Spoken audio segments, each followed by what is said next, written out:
Okay, I'm crashing through the brush.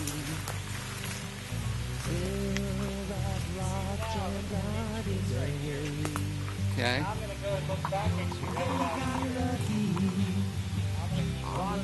So you're talking about those bigger trees off to the left, in the corner, just over here. These guys right over here. Okay.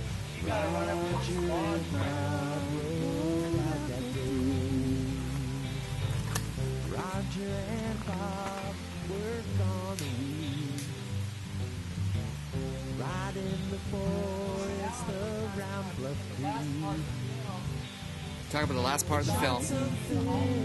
Between the alder trees. This is like the straightaway shot when he walks forward. There should be some stumps in the background there too. It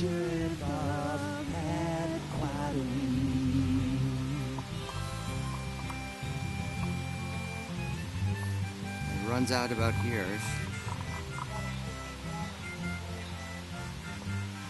The spot I was thinking of is downstream.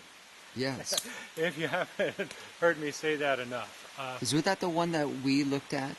Well, we have actually been back here already at least once on this project. Yes. And we've looked at these trees, and the main problem was the height, the elevation difference. From the soil, where the soil would have been in 67. Oh, yeah, just to where it is now, these things are huge. Some of these things are 10 to 15 feet above the ground. We've got a very steep bank here. But if we go downstream just a little bit, there's a natural rocky prominence here. You get around it, and then you still have a high bank, or a steep bank, but you could fit it in a bit better with the background in the central part of the film, the 350s, those frames in there. And it also gives the lighting off to the right, which appears in some of the site photographs taken by other investigators in the 70s. You don't have that here. We're already too far upstream for that. That's actually just downstream where you can see the sunlight coming through. That's not the spot where it's between what we're calling the M.K. Davis and the Peter Byrne? Was it that location? No, we're still far upstream okay. of Byrne and Davis. So where's the place you're talking about? Well, I'd have to pull it on the map. Okay, we'll do that a little bit. Afterwards. Exactly. I'm talking about the sandbar where you and Steve did some filming last fall while I was watching from the road up above. Okay, that's just down from here. Exactly. That's just a little further downstream. I think that's a better match than what we've got right here, because we still have enough sandbar for the length of the trackway and everything, and we have a slightly better match to the topography with those old photographs. Could you show me right over here? We have some trees here. Show me why you don't think these trees are going to fit in here. Okay, well, we're talking about probably the most famous frames of the film. Right. Where there are trees approximately some 50 feet or so behind Patty. And while there is some of the trees have some vertical elevation, there is some slope in places behind her. We also have trees growing right out of the ground. I'm going to angle it up a little bit so you can see the trees in the background while you're talking. Like this is what we've got. Here. We've got a few over there. We've got no stumps here. The stumps would be, from the camera angle, they would be over this way more. Yes. There is a stump over there, I found. Right, that doesn't really help us. There are two large stumps off to my right, which I'll show you. Maybe you guys can get a second opinion on. So where should I stand with this camera? Do you think the angle should be the best way to capture that? Well, I would say you should be over there. So why don't I go do that? Yes. You should be back behind those downed logs, just like... Yeah, you'd be somewhere back in that direction. Well, assuming you're shooting from over here, what seems to be the middle of the film is actually this farther part of the sandbar. So there's a big tree there. This is you know, frame 352, she's looking back after passing the big tree. So from your angle over there, you would see me just having walked past the big tree with these behind me. So the view is hard to work this. So Steven, you could back up a little bit. I'm just Yeah, gonna get a little. to replicate it, you'd have to cut down all these trees Well, we can't do that. But Well, I'm just gonna. that, and she would have been Good Lord. walking out here, close to the ledge. How's our distance right here?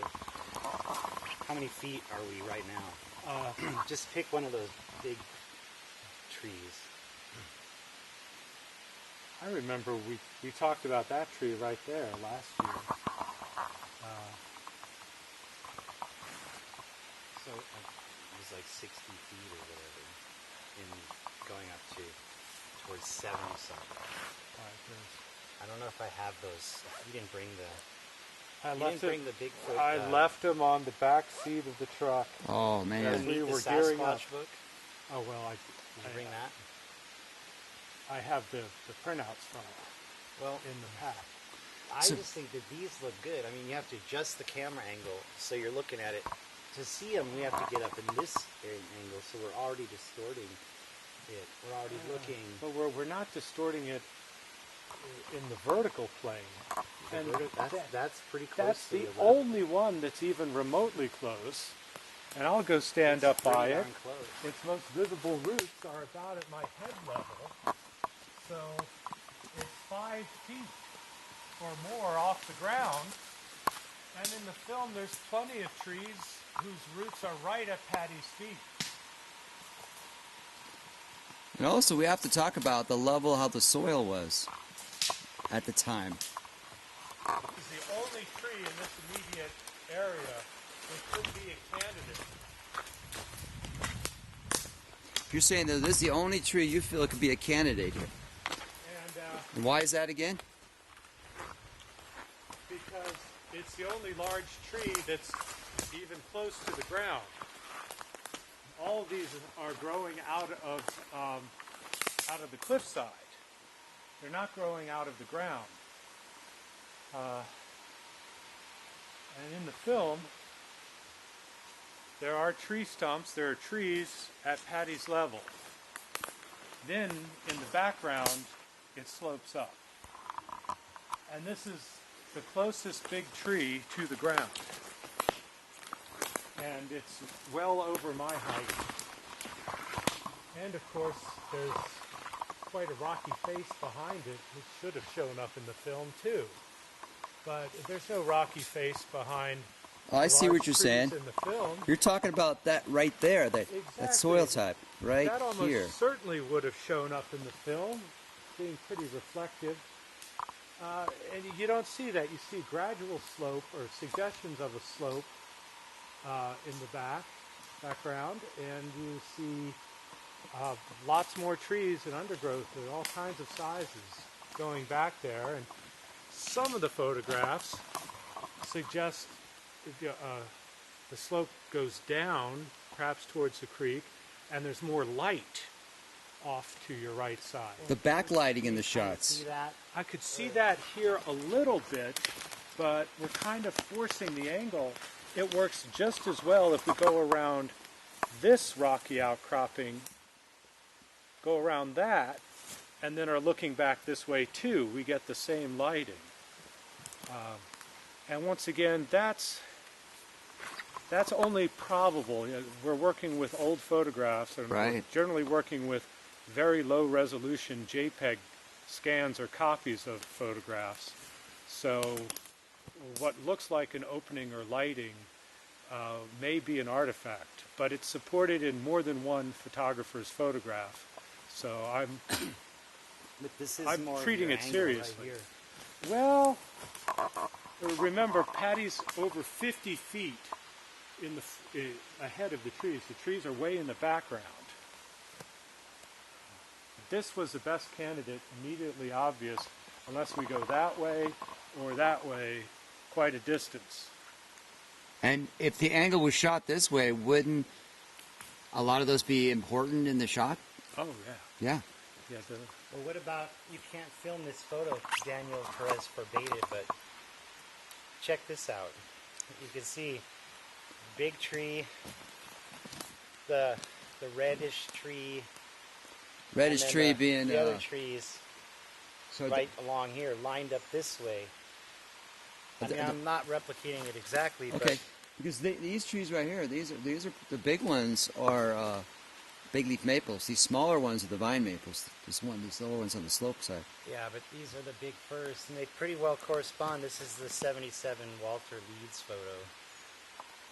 Not the Gimlin one, but the one where he's walking. So if that were the case, he would be standing right over here somewhere, Right.